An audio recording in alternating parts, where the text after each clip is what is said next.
এমনভাবে ফেসবুকে ছবি পোস্ট দিব সবাই বলতে বাধ্য হবে যে কিভাবে কি করলি, কিভাবে এমনভাবে ফেসবুকে ছবি পোস্ট দিলি, আমাদেরকে একটু শিখিয়ে দে। এর জন্য শুরুতে আপনারা ফেসবুক প্রোফাইল বা আইডির যে টাইমলাইন রয়েছে এখানে ক্লিক করবেন।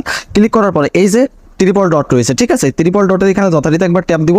ট্যাপ দেওয়ার পরে এই যে সার্চ লেখা রয়েছে, সার্চের এখানে জাস্ট একবার ক্লিক দিব। ক্লিক দেওয়ার পরে এই যে এখানে লাইভ ইভেন্ট বলে যে অপশনটি রয়েছে, লাইভ ইভেন্টের এখানে যথারীতি একবার ট্যাপ দিব। ট্যাপ দেওয়ার পরে এই যে ক্রিয়েট লেখা রয়েছে, ক্রিয়েটের এখানে যথারীতি একবার ট্যাপ দিব। দেন এই যে রিলেশনশিপ লেখা রয়েছে, রিলেশনশিপের এখানে জাস্ট একবার ট্যাপ দিব। ট্যাপ দেওয়ার পরে এই যে নিউ রিলেশনশিপ লেখা রয়েছে, এখানে যথারীতি একবার ট্যাপ দিব।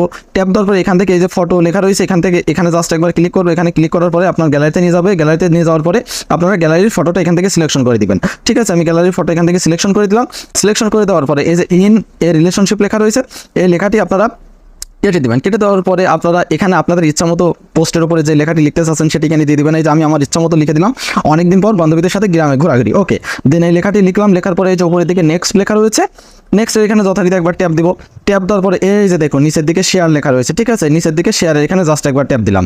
এই যে দেখতে পাচ্ছেন টাইমলাইনে কিন্তু আমি যে ছবিটি পোস্ট করলাম সেই ছবিটি সুন্দরভাবে পোস্ট হয়ে গিয়েছে এবং ছবির নিচে এমনভাবে খুব সুন্দরভাবে আপনারা যে কোনো লেখা লিখতেও পারবেন। অবশ্যই ভিডিওটি কেমন লাগলো কমেন্টসে জানাবেন এবং ভিডিওটি শেয়ার করে সবার মাঝে দেখার সুযোগ করে দিয়েন।